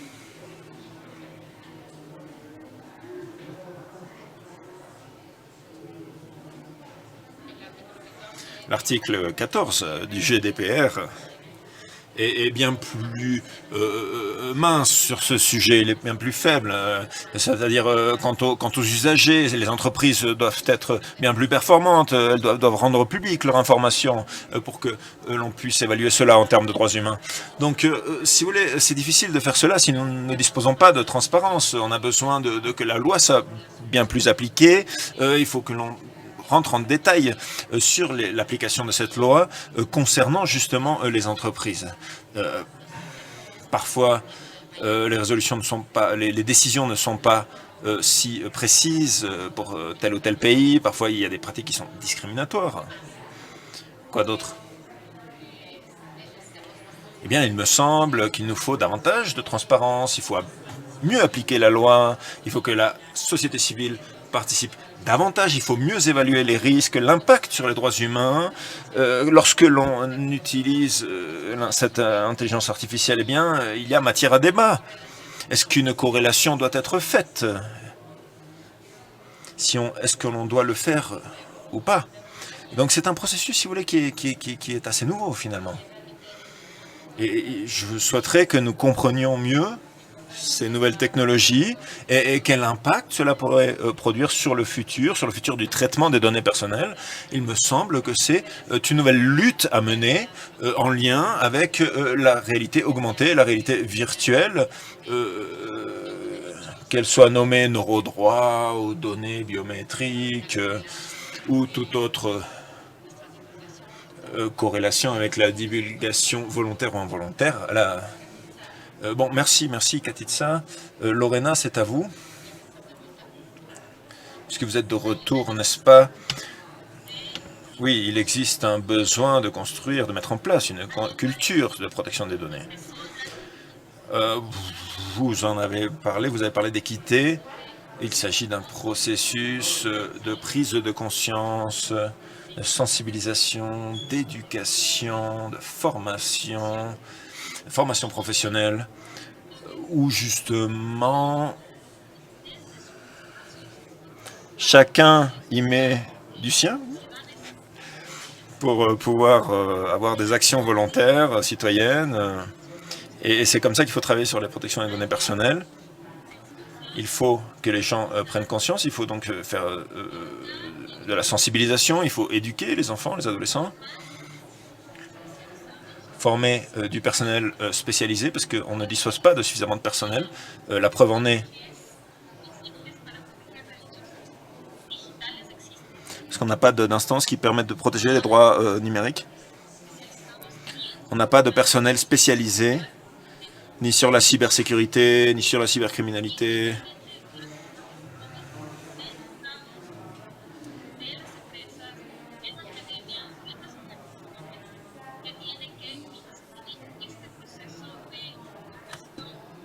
Donc il faut travailler sur ce processus de formation de la société de manière complète, si vous voulez, avec tous les acteurs, sinon il n'y aura pas de conscience des droits, si vous voulez, et moins encore la possibilité de réclamer dans le cas où quelque chose ne serait pas respecté.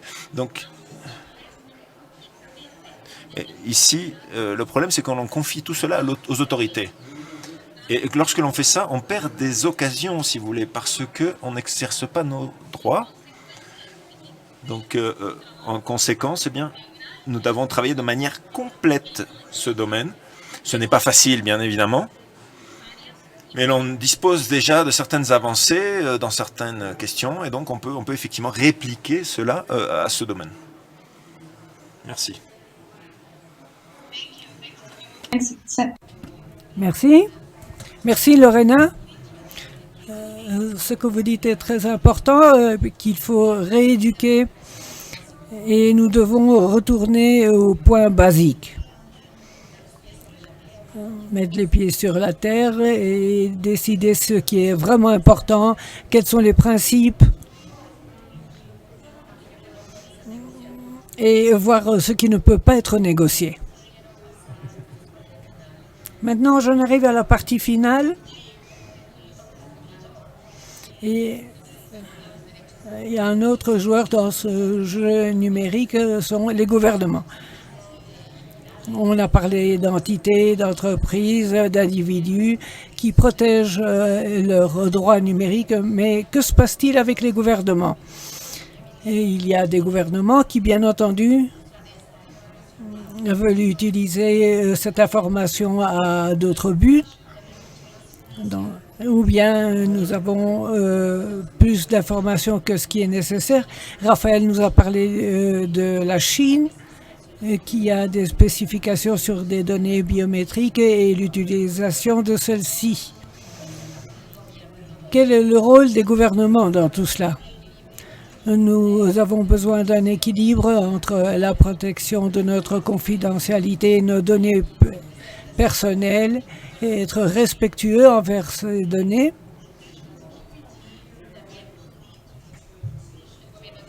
Mais les gouvernements disent aussi qu'il a besoin de ces informations pour faire A, B ou C ou n'importe quoi. Quelle est votre idée sur le rôle des gouvernements? Et je vais commencer par Katitsa. Le rôle de la protection des données, ça doit être indépendant, impartiel. Et il doit y avoir une bonne application de la loi, bien sûr. J'aimerais même les voir plus impliqués dans la protection des données. Il y a beaucoup de négociations, je l'ai dit ce matin, avec les autorités dans le contexte de l'application de la loi. Au Mexique, il y a une loi pour la protection des données et nous savons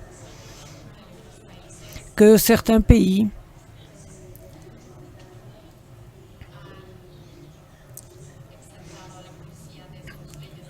ont exempté la police de la protection des données. Par exemple, aux États-Unis. Mais je crois que ces discussions et ces accords multilatéraux forts doivent être répliqués pour qu'ils ne soient pas inutilisés par les accords internationaux. Tout n'est pas blanc et noir. nous avons 13 principes pour expliquer que les droits humains internationaux sont impliqués. Non seulement nous avons rédigé cette loi, mais nous l'expliquons également. Et nous avons donné toute une série d'exemples des tribunaux, des comités de droits humains, des rapporteurs, des conseils des droits humains qui essaient de justifier ces 13 principes.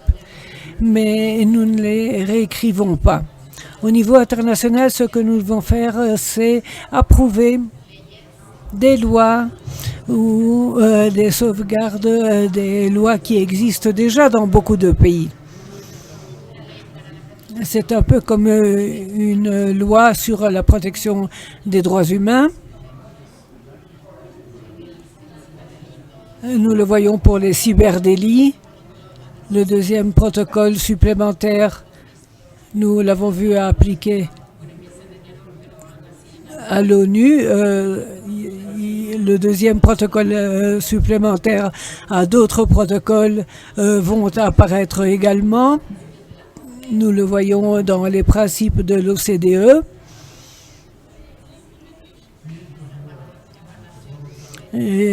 Qui sont sous l'évaluation de la sauvegarde de l'accès des autorités aux données personnelles. Et il faut donc participer à ces discussions, aux traités internationaux, parler avec le Parlement, parler de l'application de la loi, de la protection de données au sein des parlements, au sein de la police, collecte de données personnelles, et essayer d'assurer que les normes ne soient pas contournées au cours de ces processus. Bien, Gus, à ton avis sur les gouvernements et les autorités, qu'est-ce que tu en penses? Katiza a déjà dit tout ce qu'elle voulait dire sur la protection des données et les autorités qui s'en charge. Je ne vais pas le répéter. Ça fait des années que nous luttons pour avoir des lois de protection des données par les autorités. Et le manque de protection est une honte. Les régulateurs sont limités dans leur rôle. Et ce que je voudrais ajouter, c'est que la terminologie de surveillance, neurotechnologie, reconnaissance faciale, intelligence artificielle ne tombe pas du ciel. Et en réalité, ça ne vient pas d'un laboratoire et ça arrive aux frontières. Ce sont les gouvernements qui créent les marchés et qui créent les grandes entreprises. En Europe, par exemple, nous avons lancé une plainte, pas à un régulateur parce que ce serait inutile, mais nous avons lancé une plainte parce que nous voyons la propagation de supervision un petit peu partout. Comment comprendre bien cette supervision appliquée un petit peu partout, qui va au-delà des frontières? Ou bien parce qu'ils ont peur des migrants et ils veulent une technologie de surveillance qui n'est pas en fait une technologie de sauvegarde. Le point de vue de Lorena était fantastique sur le rôle de la société civile. Et tout à coup, tout cela a été bafoué par l'Union européenne ou par les autorités chinoises ou l'argent des États-Unis pour parrainer tous ces droits. Donc les marchés créent des opportunités et financent le déploiement de ces technologies. Ce que nous pouvons voir, c'est que la protection des données doit dépendre des tribunaux, des juridictions, et attendre que l'ONU fasse quelque chose, et jusqu'à présent, il n'y a rien. Il n'y a pas assez. Merci. Gus?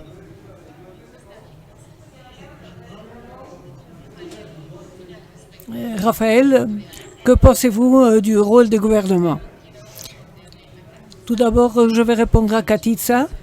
Il y a beaucoup d'informations sur les neurodroits, la neurotechnologie, regardez la page web du chat et l'article publié et les documents qui ont été produits par des organisations internationales comme l'UNESCO, l'OCDE et plus récemment la déclaration du secrétaire général de l'ONU. Et ceci est très différent de l'intelligence artificielle. Le document sur l'intelligence européenne ne tient pas compte de la technologie. Et à Bruxelles, il y a 2 ans, nous avons parlé au bureau de la technologie et de la santé. Et nous avons parlé avec un groupe qui a créé le GDPR. Et nous avons pensé à la technologie, mais on ne l'a pas introduit dans leur schéma de travail. C'est donc un nouveau défi. Et selon les commentaires que j'ai déjà faits, c'est notre responsabilité d'être à alerte avant qu'il ne soit trop tard, comme c'est souvent le cas avec la technologie. Donc pour répondre à votre question sur le rôle des gouvernements, je crois que le cas du Chili montre bien que ça peut être un partenaire critique à ce sujet. Et les gouvernements individuels qui agissent tout seuls sans tenir compte du reste du monde peuvent rédiger des lois. Et beaucoup de ce qui s'est passé au Chili sont des concepts comme la neurotechnologie, les interfaces informatiques, cérébrales, confidentialité mentale. C'est la première fois dans l'histoire qu'on parle de cela et c'est encourageant. Et il me semble que cela tient compte du vieil adage, celui qui agit localement pense localement. C'est ainsi qu'on va devoir discuter localement de la confidentialité, augmenter la dignité et faire en sorte que ce soit appliqué globalement. Mais nous devons le faire dans chacun de nos pays et nous pouvons changer également la boussole et faire en sorte que les efforts locaux inspirent d'autres organisations. Par exemple, le Chili a inspiré l'OEA pour considérer la technologie comme un agent de protection des droits. C'est ainsi que le Chili a inspiré tout le continent et même les États-Unis parce qu'ils font partie de l'OEA. Et cela fera partie des débats du prochain sommet de l'OEA. Il me semble qu'ainsi, on va devoir voir que par l'incidence, un travail dur et des coïncidences, nous allons pouvoir en discuter au sein des pays. Espero que sí se me oiga. Perfecto. Parfait. Alors, concernant la protection des données, le rôle des autorités, je voudrais juste ajouter un point, si vous voulez. Le besoin de choisir un organisme mondial qui puisse les... avec lesquels on puisse composer, si vous voulez, et avec lesquels on puisse travailler ensemble.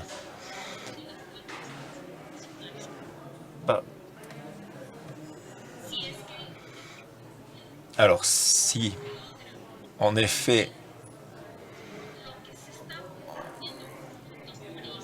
on arrive à faire ce qu'on fait dans de nombreux pays pour pouvoir éviter que des données personnelles soient affectées par un individu, alors on peut parler d'un traitement complet de même. Il me semble qu'il faut lutter contre des organismes internationaux quand il s'agit de problèmes de droits de l'homme, Il faut utiliser pour cela les tribunaux qui sont présents dans diverses instances, comme au niveau européen, au niveau international. Et on a besoin d'une jurisprudence internationale qui reconnaisse cela en tant que droit fondamental. Et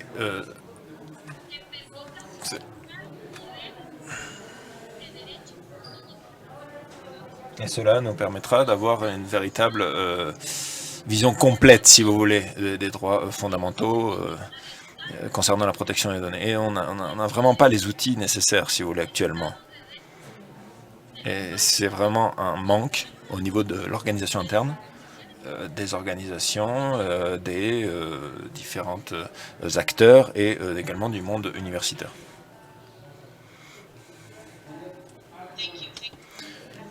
Merci, Lorena.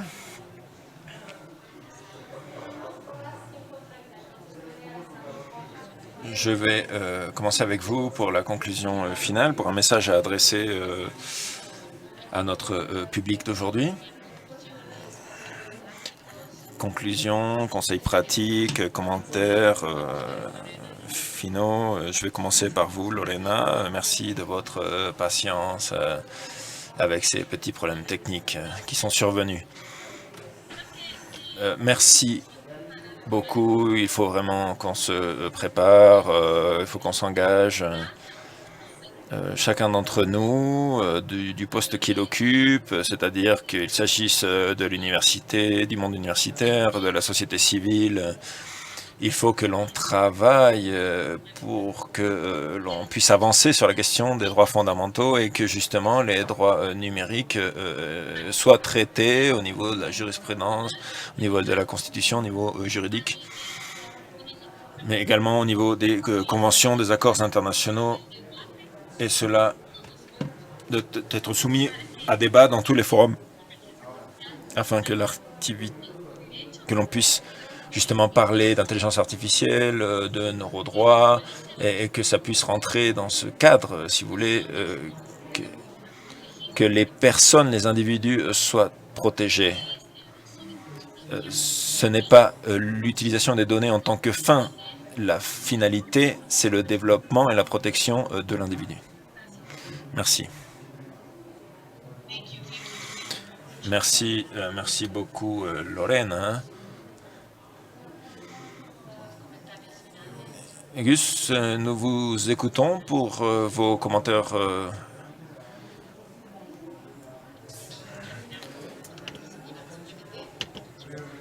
Je voudrais juste terminer, conclure de manière positive. Il y a beaucoup de choses qui surviennent dans ce monde et qui sont négatives, mais la vérité c'est qu'on a beaucoup de ressources actuellement, on n'en a jamais eu autant, on a beaucoup d'amis qui nous entourent, on n'a jamais eu une société qui soit aussi informée, un discours aussi précis, aussi bien formulé.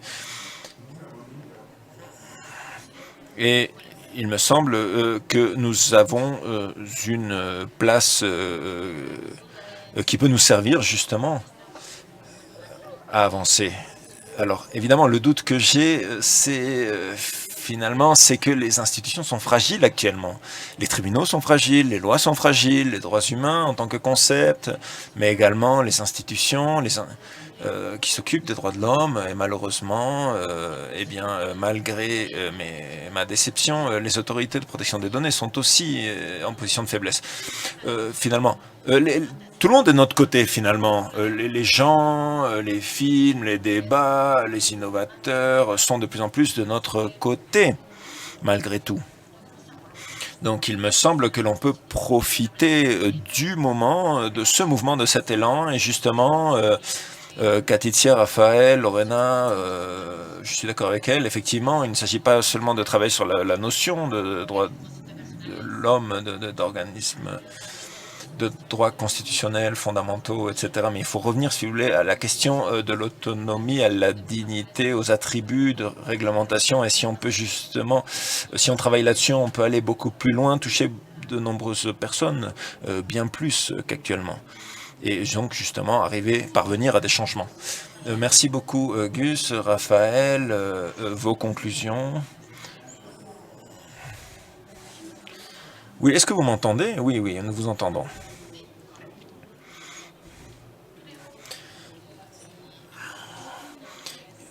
Pour conclure,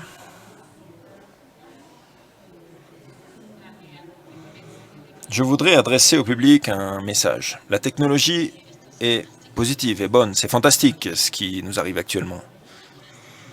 Avec ces technologies numériques, ces neurotechnologies, les technologies permettent aux êtres humains de devenir une meilleure espèce et de faire l'expérience d'un progrès. On a commencé par le feu, mais actuellement, on en est justement aux technologies numériques et aux neurosciences. Donc, on a pu donner une impression aux gens, si vous voulez, on a peut-être transmis un message d'inquiétude, mais non. Non, il ne faut pas avoir peur du futur. Au contraire, le futur doit continuer, on doit continuer à évoluer, la technologie doit continuer à se développer.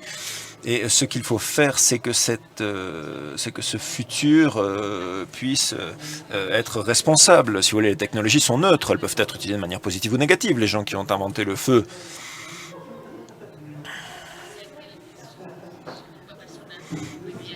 l'ont certainement utilisé de manière positive pour survivre en hiver, mais également aussi pour brûler la grotte des voisins. Donc si vous voulez, ça peut être utilisé de manière positive ou négative.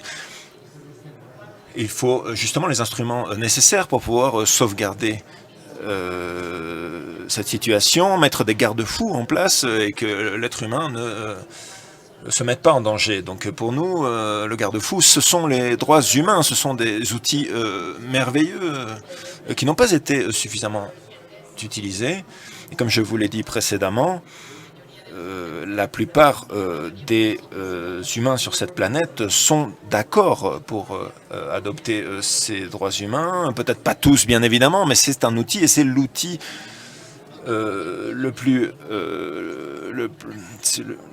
meilleur outil, si vous voulez, à utiliser. Ça va être une renaissance. Il me semble qu'on va y arriver. L'application de la neurotechnologie pour l'humanité est nécessaire et il faut comprendre qui l'on est, quel est le rôle de notre comportement et comment est-ce que l'on peut améliorer, si vous voulez, la médecine. L'idée, c'est de parvenir à une meilleure société, qu'elle soit plus juste, qu'il y ait moins de conflits, moins de guerres. Alors donc peut-être que mon message est trop optimiste, mais il me semble que c'est le futur que l'on peut atteindre avec cette technologie. Merci Raphaël. Madame Rodriguez, si vous voulez nous adresser votre message, s'il vous plaît. Tout d'abord, je souhaite vous remercier cette invitation et finalement l'occasion de vous avoir tous vus en ligne. Je voudrais juste vous dire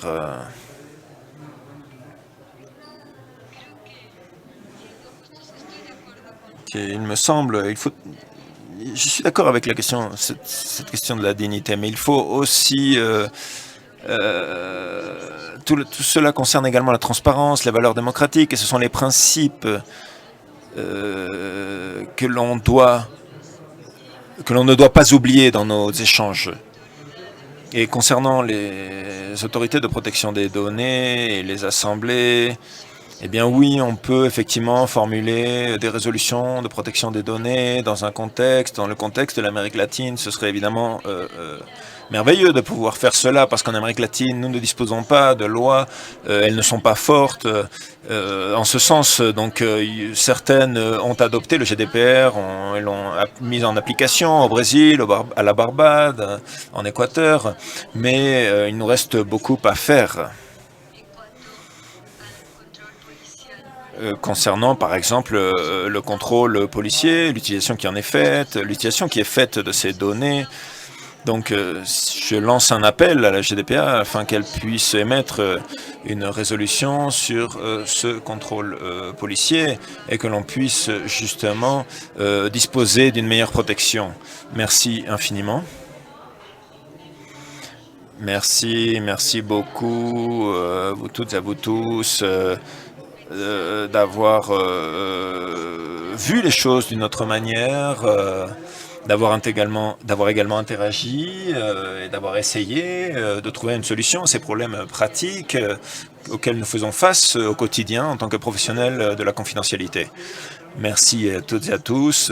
Merci à l'INAI de nous avoir reçus, d'avoir organisé cette assemblée, d'avoir tenu cette réunion. Je félicite également les organisateurs et j'ai vraiment été très heureuse d'animer ces échanges. Merci beaucoup. À très bientôt.